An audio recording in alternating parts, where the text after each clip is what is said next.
50,000 people filled a stadium in General Santos City. They weren't there for a concert or a boxing match. They were there to defend a man the President of the Philippines had just called a con artist to his face. Then a helicopter appeared overhead. It landed, and out stepped a former radio DJ turned pastor, treated like a rock star by people who trusted him with their life savings. His name was Joel Apolinario. His organization was called Kapa, short for Kabus Padatuon, a phrase that means enrich the poor. It would go on to become one of the largest investment scams in Philippine history. Hidden inside something almost nobody expects to be a scam, a church.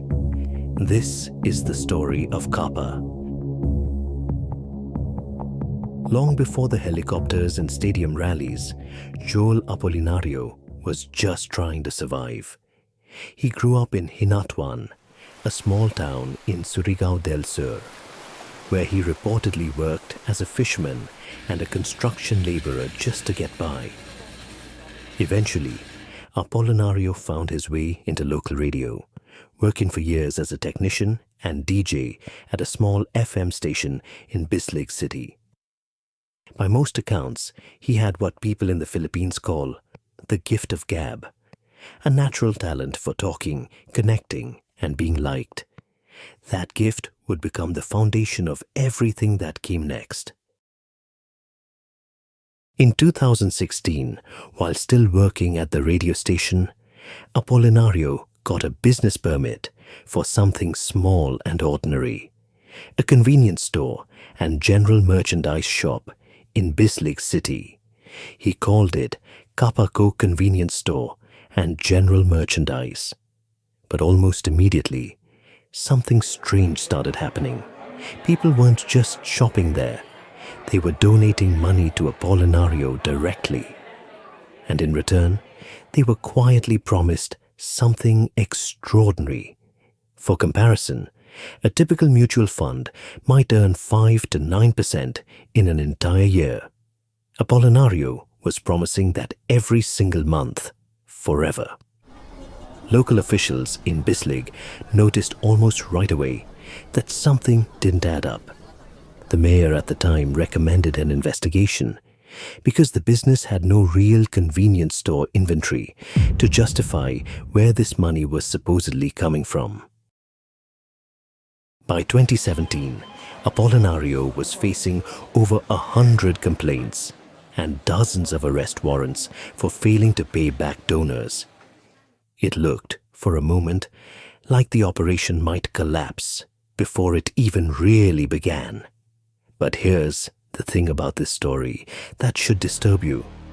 Almost all of those cases were dismissed, with complainants reportedly compensated just enough to make the problem go away.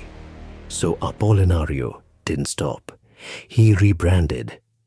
In March 2017, the same operation re-emerged under a new name, Kapa Community Ministry International. This single rebrand may be the most important moment in the entire story.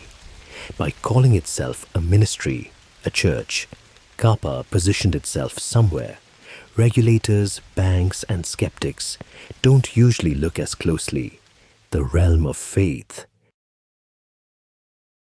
Kapa wasn't a typical Ponzi scheme pitch with spreadsheets and promises of investment strategies.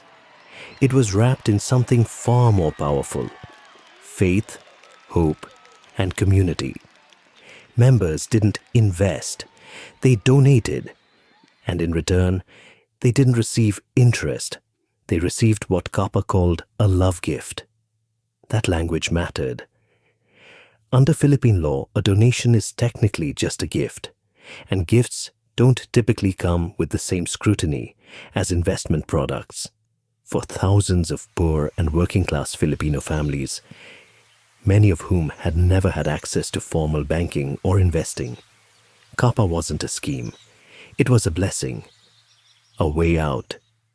By 2019, Kapa claimed to have grown to an almost unbelievable size. To put that in perspective, the Philippines' SEC chairman pointed out that to pay 5 million people a 30% return every single month, Kapa would have needed 15 billion pesos every month forever. Its actual registered assets, on paper, were worth less than $500,000. Here's where the story gets even stranger. Kapa wasn't the only powerful religious investment organization in the region.